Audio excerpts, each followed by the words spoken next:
On this occasion, I will explain a book that is well known among Christians and Jews around the world, but it's important to note that this discussion will be very sensitive, considering that the Book of Enoch is classified as part of the pseudepigrapha. Pseudepigrapha is a term derived from Greek, which means falsely attributed writings or writing under a pseudonym. In a religious context, pseudepigrapha refers to a collection of ancient texts written by unknown authors but traditionally attributed to well-known or authoritative figures, such as prophets or apostles. These texts are typically not recognized as part of the scripture canon in certain religious traditions, such as Judaism or Christianity, but they often had significant influence on religious and cultural thought during their time. Examples of pseudepigrapha include the Book of Enoch, the Book of Jubilees, and the Assumption of Moses. Pseudepigrapha covers a range of topics, from apocalyptic revelations and theological doctrines to mythical or historical narratives. Although they are not considered official writings, these texts are often used by scholars to understand the beliefs, cultures, and traditions of ancient societies. Despite its unknown origins, Christians once accepted the words of this Book of Enoch as authentic scripture, especially the part about the fallen angels and their prophesied judgment. In fact, many of the key concepts used by Jesus Christ himself seem directly connected to terms and ideas in the Book of Enoch. Thus, it is hard to avoid the conclusion that Jesus had not only studied the book, but also respected it highly enough to adopt and elaborate on its specific descriptions of the coming kingdom and its theme of inevitable judgment descending upon the wicked, the term most often used in the Old Testament to describe the Watchers. There is abundant proof that Christ approved of the Book of Enoch. Over 100 phrases in the New Testament find precedence in the Book of Enoch. Another remarkable bit of evidence for the early Christians' acceptance of the Book of Enoch was for many years buried under the King James Bible's mistranslation of Luke 9:35, describing the transfiguration of Christ, and there came a voice out of the cloud, saying, "This is my beloved Son, hear him."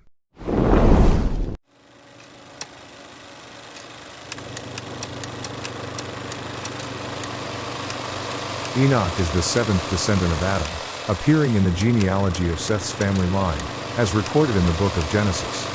He is known as a righteous man in the sight of God during an era when wickedness began to spread rampantly across the earth. Enoch lived an extraordinary life compared to others in his time.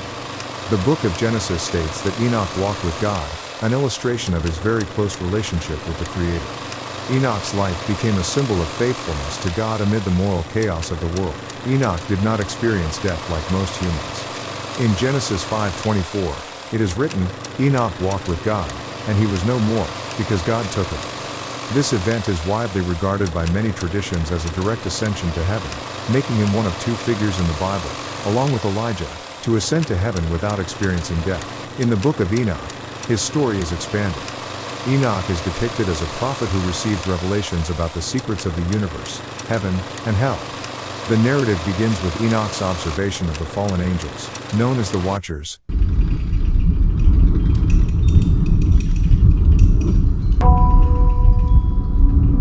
who violated God's law by descending to earth, introducing forbidden knowledge, and forming relationships with humans. Their actions resulted in the birth of the Nephilim, giant beings who caused chaos on earth.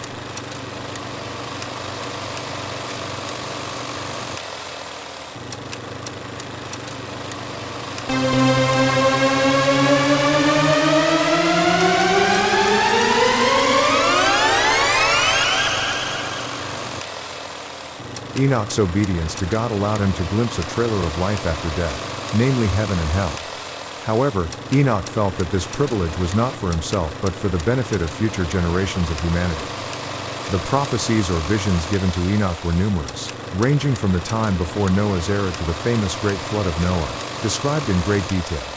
Enoch revealed that during his time, the earth was already populated by many descendants of Adam, and he also saw numerous watchers, or guardian angels, tasked with watching over Adam's children without directly interacting with them. Enoch disclosed that the total number of these angels was 200, including 20 who served as their leaders. However, in the Greek version, the number of angelic leaders is stated as 21. To see the names of these leader angels, you can read them in various versions available. The reason the watcher angels are mentioned in the Book of Enoch is because these angels committed a grave sin when they were tempted by the women on earth. Imagine how these renowned angels with holy beings, creatures close to God, and often his right hand, they committed heinous and grave sins in the eyes of God by becoming attracted to women on earth and desiring to have sexual relations with them. Due to the controversial nature of the stories written in the Book of Enoch, It is no wonder that many people label it as a heretical text. Before carrying out their actions, these angels deliberated with their leader, Semyazah. Initially, Semyazah rejected their proposal, saying, "You should not even think about or commit such acts, because you know that these actions are grave sins in the eyes of God, and God will not hesitate to punish you. In the end, I will bear the punishment." However, over time, Semyazah succumbed to the persuasion of the angels, reasoning that if one sinned, they would all share the guilt. From that moment, they declared themselves as cursed beings in order to marry the women on earth. According to the story, these angels descended on Mount Hermon. Once they set foot on earth, their status immediately changed to fallen angels. They soon took the daughters of Adam as their wives and lay with them. The offspring of these unions were beings called Nephilim, whose physical forms were unlike ordinary humans, reaching heights of up to 1,300 meters, often referred to as giants. The Nephilim brought great destruction to the earth. They created chaos, disrupted the balance of life, and triggered widespread sin. Human wickedness peaked, and the earth became a place filled with violence and cruelty. In the book of Genesis, Genesis 6:4, the Nephilim are described as mighty men and men of renown in ancient times. However, their existence is also associated with the widespread sin on earth. The Nephilim are seen as a symbol of the consequences of violating divine order, caused by the disobedience of the fallen angels. They serve as a reminder of the dangers of breaking God's laws and the importance of maintaining balance between humanity, God, and the universe. Not satisfied with marrying the women on earth, the fallen angels and Nephilim went further by mating with animals. Yes, you heard it right, their wickedness escalated, leading to the emergence of strange creatures on earth as known as the cryptids. Cryptids are peculiar beings such as dragons, yetis, krakens, and others frequently appearing in world myths. It is also explained that dinosaurs were the result of genetic manipulation by the fallen angels. This claim is undoubtedly rejected by scientists, as they argue that dinosaurs existed long before Adam was sent to Earth. The Great Flood during Noah's time can be seen as God's punishment for the extreme deviation and grave sins committed by living beings on Earth. In the Book of Enoch, the fallen angels, the Watchers, taught various knowledge to humans, which was considered a violation of God's laws as it disrupted the divine order. Below are some of the teachings they imparted, along with explanations. 1. Azazel, the art of warfare and jewelry. Azazel taught humans how to make weapons like swords, shields, and armor, inciting violence and warfare among them. He also introduced the creation of jewelry, cosmetics, and adornments, which were associated with increasing vanity and moral corruption. 2. Semyazah, sorcery and spells.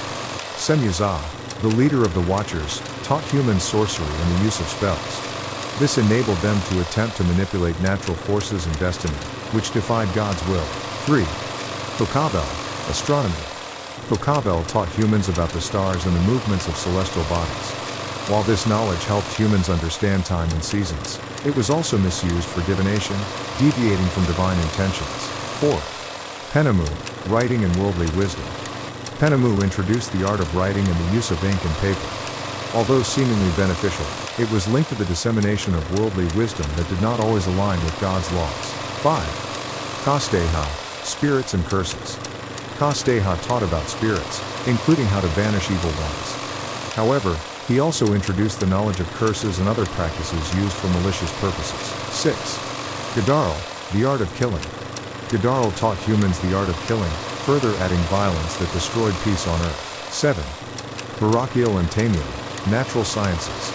Other Watchers, such as Barakiel and Tamiel, taught natural sciences, including knowledge about clouds, weather, and the earth. Unfortunately, this knowledge was often misused for personal goals contrary to divine will.